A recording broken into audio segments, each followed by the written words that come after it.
Lok Sabha speaker ఓం బిర్లాను పదవి నుంచి దించేయాలన్న తమ కోరిక నెరవేరదని విపక్షాలకు తెలుసు. ఎన్డీఏ సంఖ్యాబలం రీత్యా అది జరిగే పని కాదని అధికార పక్షానికి స్పీకర్కు కూడా తెలుసు. అయినా ఓ సందేశాత్మక పోరాటం సాగుతోంది. 120 మంది విపక్ష ఎంపీలు సంతకాలు చేసిన నోటీసును లోక్సభ సెక్రటరీ జనరల్కు కాంగ్రెస్ పార్టీ అందించగానే స్పీకర్ ఓం బిర్లా ఎంతో ఉదాత్తంగా అదేదో త్వరగా ముందుకు కదిలేటట్టు చూడండని ఆదేశించారట. ఈ ఘట్టం ముగిసే వరకు సభకు దూరంగా ఉండాలని కూడా ఆయన నిర్ణయించుకున్నారు. తృణమూల్ వినా పలు విపక్ష పార్టీలు ఇచ్చిన ఈ నోటీసులో స్పీకర్ మీద చాలా ఆరోపణలు, పలు ఆక్షేపణలు ఉన్నాయి. ప్రతిపక్ష ఎంపీలు పలు ప్రజా ప్రయోజన అంశాలను లేవనెత్తకుండా స్పీకర్ అడ్డుకున్నారని, మాట్లాడనివ్వకుండా వారి ప్రాథమిక హక్కును కాలరాశారని, 8 మందిని ఏకపక్షంగా సస్పెండ్ చేశారని చాలా అంశాలు ఏకరువు పెట్టారు. అందులో నిజానికి ఇందులో చెప్పనివి కూడా అనేకం వారి మనసులో ఉండి ఉంటాయి. 4 దశాబ్దాల తర్వాత జరుగుతున్న ఇటువంటి ప్రయత్నం అధికార పక్షానికి పరోక్షంగా ప్రయోజనం చేకూరుస్తుందో, విపక్షానికి రాజకీయంగా నష్టం చేస్తుందో తెలియదు కానీ చట్టసభల గౌరవాన్ని మరింత దిగజార్చుతుంది. స్పీకర్ వ్యవస్థను కించపరిచేలా విపక్షం వ్యవహరిస్తోందని అధికార పక్షం ఆరోపిస్తోంది.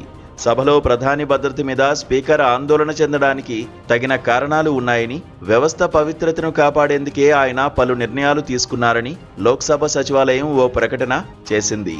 ప్రజాస్వామ్యం అన్నాక అధికార విపక్షాల మధ్య పోరు సహజం. బీజేపీ అధికారంలోకి వచ్చిన తర్వాత ప్రతిపక్షాలకు కనీస గౌరవం లేకుండా పోవడం, వాటిని అవమానించడం పెరిగినందున అవి కూడా అతిగా వ్యవహరిస్తున్న మాట నిజం. ఎన్నికల్లో ఎదురు దెబ్బలు తింటున్న కొద్దీ ఇతరత్రా విధానాల్లో తమ ఉనికిని కాపాడుకునే ప్రయత్నాలు కూడా ఎక్కువవుతాయి.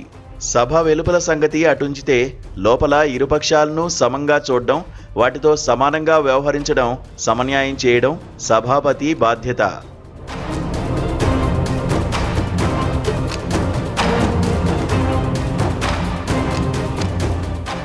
కనీసం అటువంటి ప్రయత్నాలు చేస్తున్నట్టు కనిపించినా, ప్రజలకు అలా అనిపించినా బావుండేది. కానీ స్వయంగా స్పీకరే తన వ్యాఖ్యలతో, చర్యలు, చేష్టలతో పరిస్థితులు ఉద్రిక్తం చేయడం సరికాదు.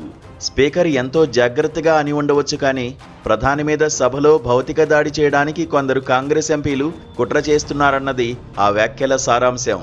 ఆయన్ను తానే సభకు రావద్దని చెప్పానని సభాముఖంగా ప్రకటించి విపక్షాలను స్వయంగా అవమానించారు. దేశ ప్రజల దృష్టిలో విపక్ష సభ్యులను విలన్లుగా చిత్రీకరించారు. అంతర్జాతీయంగానూ అప్రదిష్ట పాలు చేశారు. మీ వద్ద తగిన ఆధారాలు ఉంటే దాడికి కుట్ర పన్నుతున్న వారి మీద ఎఫ్ఐఆర్ దాఖలు చేయండని రాహుల్ గాంధీ బహిరంగ సవాల్ చేసింది. అందుకే సభలో ఇంతకు మించిన వేడిని, రచ్చను దేశం అనేకసార్లు చూసింది. అనేక వివాదాస్పదమైన అంశాల్లో ఉభయపక్షాలు ఘర్షణ పడ్డాయి.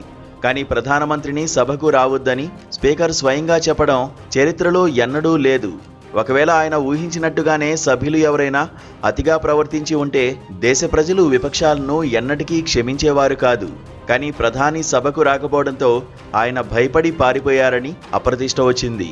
ప్రధాని ప్రసంగం లేకుండానే రాష్ట్రపతి ప్రసంగానికి ధన్యవాదాలు తెలిపే తీర్మానం ఆమోదం పొందిన ఘట్టం కూడా చరిత్రలో నిలిచిపోతుంది. విపక్ష నాయకుడిని మాట్లాడనీయకపోవడం, ప్రధానిని సభకు రావద్దని చెప్పడం రెండూ పార్లమెంటరీ విలువల ఉల్లంఘనే. నరవనే పుస్తకంలో ఏదో ఉన్నదని, దాన్ని రాహుల్ సభలో విప్పుతారన్న భయంతోనే అధికారపక్షం ఇన్ని ఎత్తుగడ్లు వేసిందన్న అనుమానం అనవసరంగా ప్రజలకు కలిగింది.